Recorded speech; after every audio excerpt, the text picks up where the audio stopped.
मंच संचालक आदरणीय इंजीनियर डीसी कपिल साहब,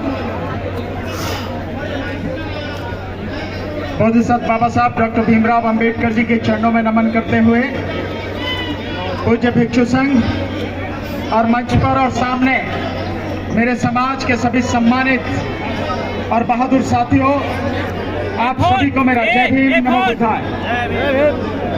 साथियों, सबसे पहले मैं धन्यवाद देना चाहता हूं नीचे करो यार। यहाँ पर उपस्थित मेरे समाज के तमाम क्रांतिकारी बुजुर्ग, नौजवान, महिलाएं, बहनें और भाइयों, आप सबको जो आप अपने कीमती समय में समय निकालकर यहाँ उपस्थित हुए हैं साथियों, और आपको होना ही था क्योंकि ये बड़ी जंग की तैयारी है। तो जंग की तैयारी का आगाज भी तरीके से होना चाहिए कि नहीं होना चाहिए? बिल्कुल साथियों, सरकार इस बात को सुन ले, हम यहाँ केवल उससे कोई विनती करने नहीं आए हैं, उसको चेतावनी देने आए हैं। सरकार ने अगर ये गलत काम करने छोड़े नहीं, अपनी नीयत ठीक नहीं की, तो सरकार को उखाड़ के फेंक देंगे। ईंट से ईंट बजाने की बात नहीं, उखाड़ के फेंक देंगे सरकार को साथियों। इसलिए सरकार को हम चेतावनी देने आए हैं कि जो प्रतिमा बाबा साहब डॉक्टर अंबेडकर की इतने संघर्षों के बाद, हमारे बड़े जुझारू नेता प्रोफेसर पीपी मौर्य साहब के संघर्ष के बाद 1967 में लगी थी, और जिसको इस देश के कायल प्रधानमंत्री मोदी ने अंधेरे में 3 जून को वहां से हटा दिया, उस कायल प्रधानमंत्री को चेतावनी दे रहे हैं, या तो 14 अक्टूबर से पहले वही वो प्रतिमा लगा दे, तो 14 अक्टूबर के बाद इस सरकार को उखाड़ने की कार्रवाई ये बहुजन समाज करेगा साथियों। करोगे कि नहीं करोगे?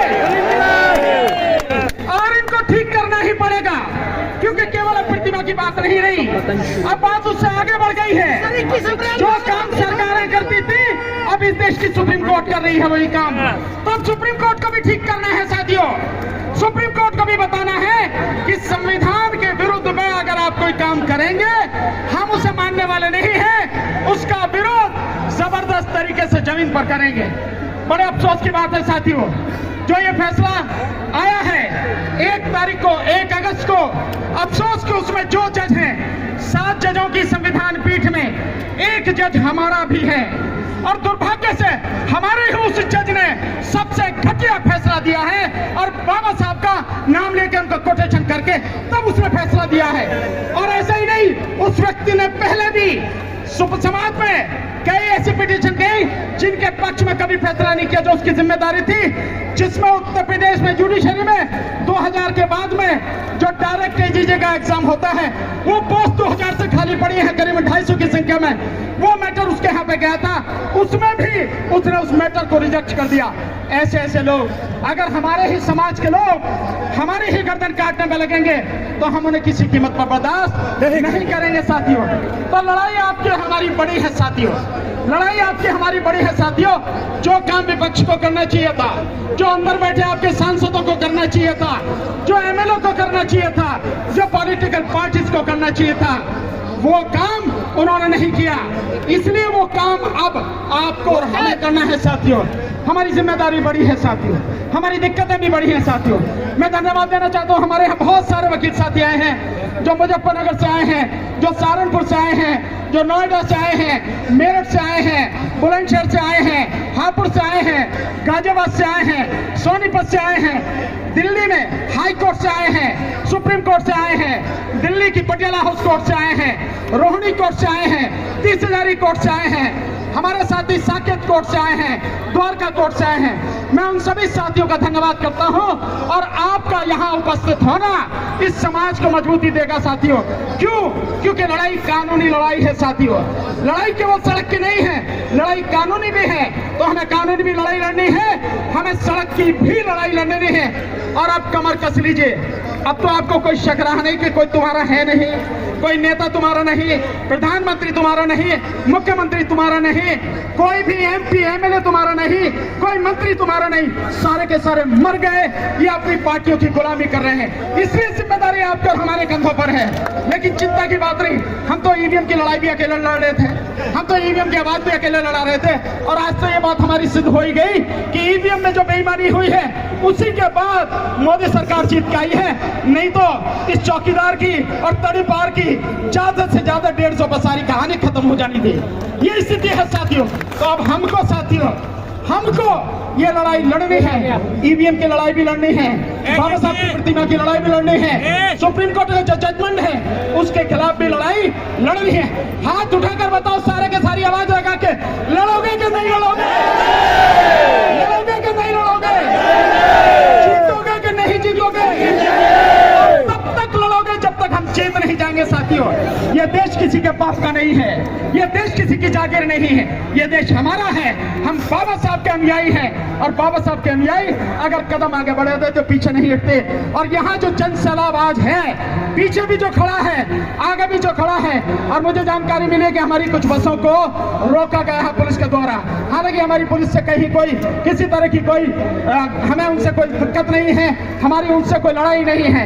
यहाँ भी जो भी साथी हैं पुलिस वाले, उनका धन्यवाद। लेकिन जो हमारी बसों को रोका गया, हमारे साथियों को रोका गया है, वो गलत है। और सरकार ऐसा काम न करे, पुलिस को आके लाके ऐसा काम न करे, नहीं तो सरकार को बहुत दिक्कत आने वाले समय में होने वाली है। साथियों, जो प्रतिमा हटाई गई है, ये प्रतिमा केवल प्रतिमा की बात नहीं है।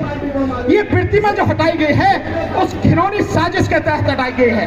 हमारे इतिहास को खत्म करने की कोशिश की गई है, हमारे संघर्ष को भुला देने की कोशिश की गई है, हमारे बाबा साहब डॉक्टर अम्बेडकर के अपमान को करने की कोशिश की गई है, जिसे हम किसी कीमत पर बर्दाश्त नहीं करेंगे। उस प्रतिमा के माध्यम से 6 दिसंबर बाबा साहब के महापरिनिर्वाण दिवस पर और 14 अप्रैल बाबा साहब के जन्म दिवस पर, 14 अप्रैल पर तो वहाँ जबरदस्त मेला लगता था। न केवल दिल्ली NCR बल्कि देश भर से लोग आते थे। हमारा जो वो मिलना है, हमारा जो इकट्ठा होना है, हमारी जो संस्कृति है, हमारा जो एक दूसरे के साथ मिलना है, वार्तालाप है, जो बाबा साहब के लिए जन्मदिन पर लोग खीर बना के लाते थे, खाना बना के लाते थे, वहाँ पे किताबें बिकती थी, प्रतिमाएं बिकती थी, पोस्टर बिकते थे। उस हमारी संस्कृति को नष्ट करने की कोशिश है, जिसे हम बर्दाश्त नहीं करेंगे। और आखिर में चेतावनी देते हुए इस मोदी सरकार को, जिसने रात के अंधेरे में ये घिनौना काम किया, हम उसे चेतावनी देते हैं 14 अक्टूबर 2024 से पहले अगर वो प्रतिमा जहां थी उसी सम्मान के साथ वहीं पर अगर स्थापित नहीं की गई तो सरकार को उखाड़ फेंकने की और इसकी ईंट से ईंट बजाने की तैयारी हम सब करेंगे। और आपके बाद सारे के सारे साथी अभी से, इसी दिन से तैयारी शुरू कर देना कि 14 अक्टूबर का जो आंदोलन हो वो पूरे देश भर में होगा, केवल जंतर मंतर पर नहीं। तो तैयारी शुरू कीजिए। बोलो हाथ उठाकर, करोगे कि नहीं करोगे? कैसे चुप लगाए बैठे?